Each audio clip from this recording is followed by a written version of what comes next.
which is just like a book town. It's a bookshop.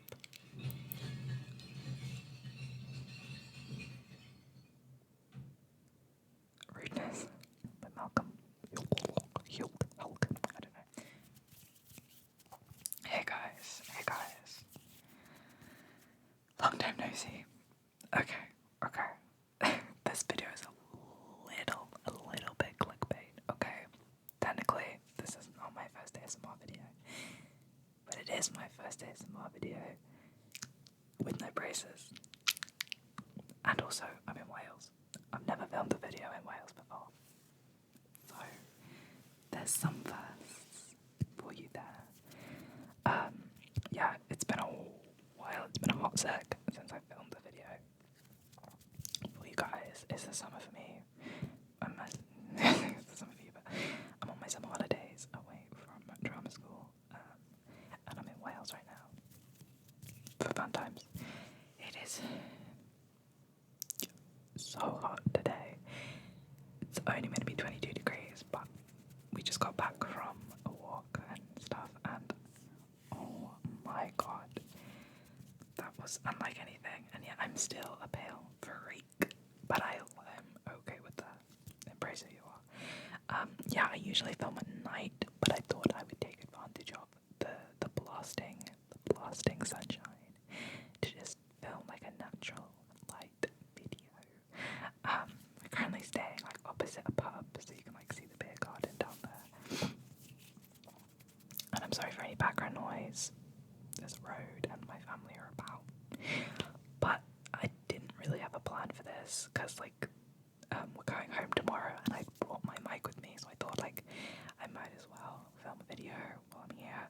So I don't really have a plan, but I do have some books, so I thought I'd like just ramble, do some tapping, maybe read a bit, and just like have a really chill video, because it's been a long time since I've like filmed a sort of just traditional sit down video.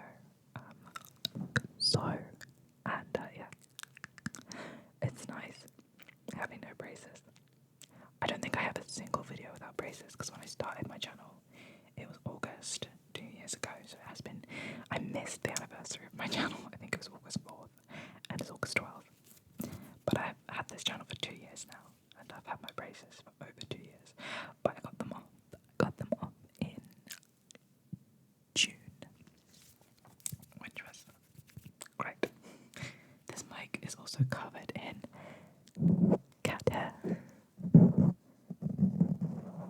It's covered. Did you hear that? That was Wolfie hair being pulled out there. Should we just pull out some cat hair? I am so excited to see Wolfie tomorrow. He's been alone in the house for 5 days, so I'm really hoping that he's good. I miss him a lot. But there was a dog. There was a dog at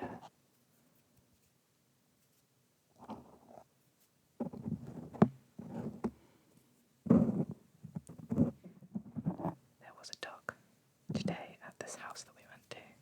We visited the house that they use in Doctor Who, Human Nature and Family of Blood. That's the schoolhouse, and we had a tour of that, and then had a picnic in the garden, and then went for a walk, but it was so hot, like an ungodly amount of heat. But the book I'm reading at the moment is Interview with the Vampire by Hay-on-Wye, because I'm a little bit obsessed with this series. I'm like so obsessed with the TV show. I absolutely love it, so I had to get the book. I'm about halfway through, almost finished part 1. There are so many books in this series, but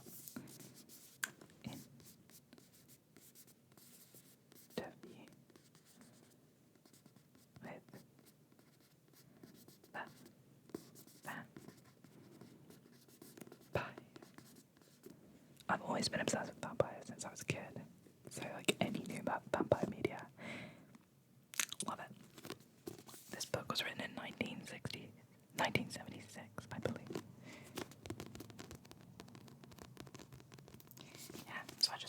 this secondhand and I'm really enjoying it.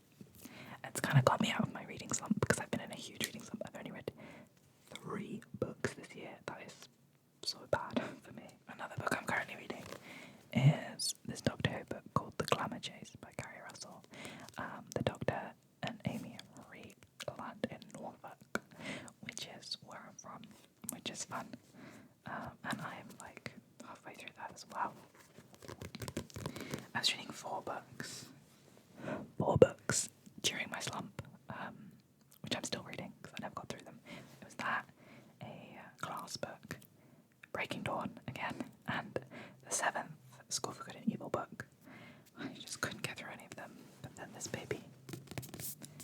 Sometimes to get you out of a reading slump, you just need something to like ignite your passion for reading, and I think that's done it for me. But we went to Hay-on-Wye. The other day, which is just like a book town. It's a bookshop.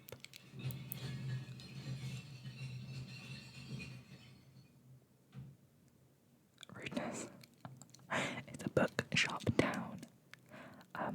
We only managed to get to 12 bookshops. Casually, there's about 30. But yeah, just follow the light really quick. I got myself a reading light. For reading in the dark, obviously. But yeah, we only managed to get to 12 bookshops. And I was so restrained. You know me, I have too many books. We keep having to add bookshelves in my room, but I literally only bought 3 books. That is it. I got this Doctor Who book. It's a classic era book, secondhand. There were so many Doctor Who books in all these shops, but they were either like really expensive or there were just like so many of them, and I was like, I can't afford that. So out of all of these, I picked this one, which is The Green Death by Malcolm Hulk. I don't know. Because I've watched The Green Death. It's a John Pertwee story. I watched it when I was 10 in France because they just had the DVD. So I thought, I'll get this one because it's like special. Green Death begins slowly in a small Welsh mining village. A man emerges from the disused colliery, covered in a green fungus. Minutes later, he is dead. Unit Joe Grant and Doctor Who in tow arrive on the scene to investigate, but strangely reluctant to assist their inquiries is Dr. Stevens, director of the local refinery, Panorama Chemicals. Are they in time to destroy the mysterious power which threatens them all before the whole village and even the world is wiped out by a deadly swarm of green maggots? Yeah. And I got a little bookmark because this was from Richard Booth's bookshop. Richard Booth's idea that a town full of books could become an international attraction transformed the small market community of Hay-on-Wye into the world's first book town. This landmark bookshop on Lion Street extends over 3 floors, is packed with volumes sourced from near and far, and managed by specialist department heads. It was really big.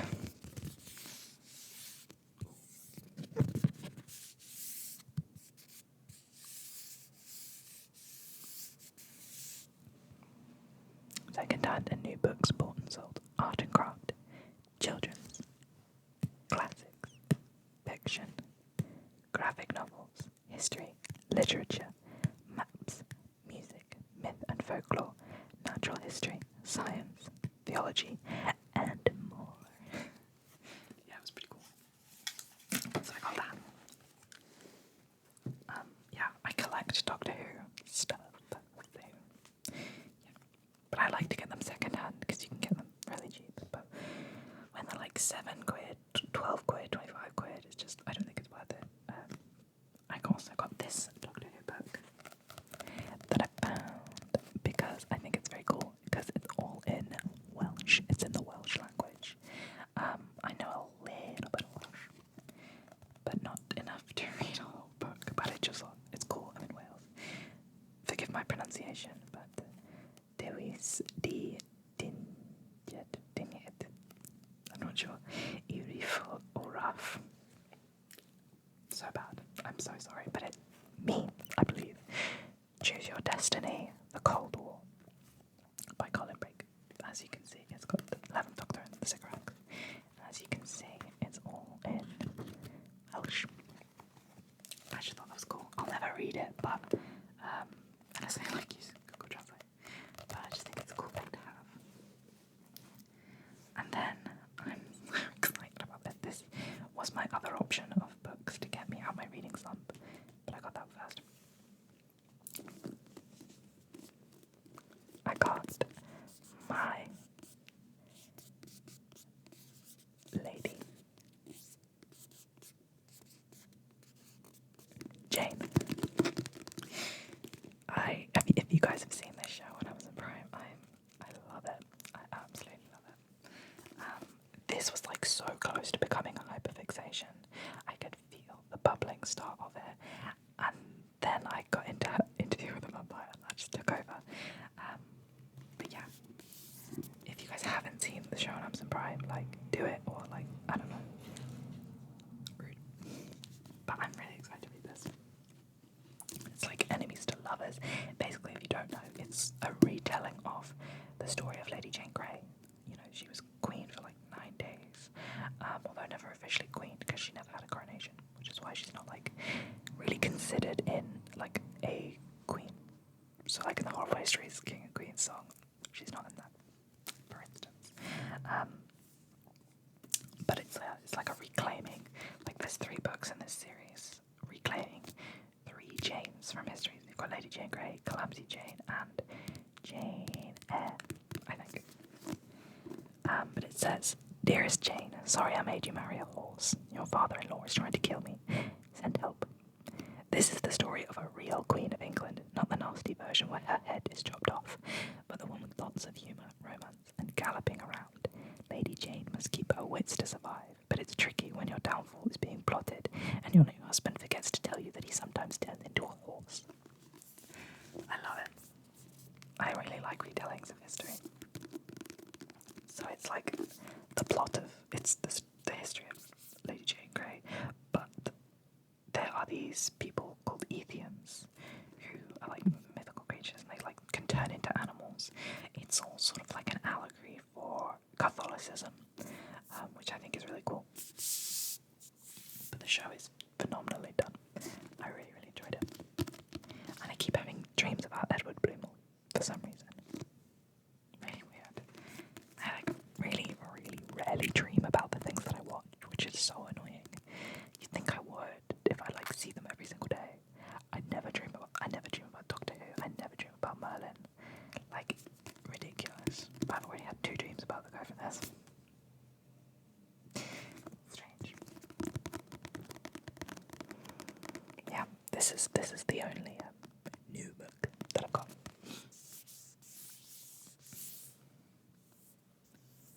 Sometimes it's nice to just have a new pristine copy of something, isn't it? Yeah. I was so restrained. So restrained. I'd love to do an Interview with a Vampire roleplay of some sort. I think that would be really cool. I don't know what I'm in love. I'm in love with the stat. Le stat Leoncourt. That man, oh my god. Yeah.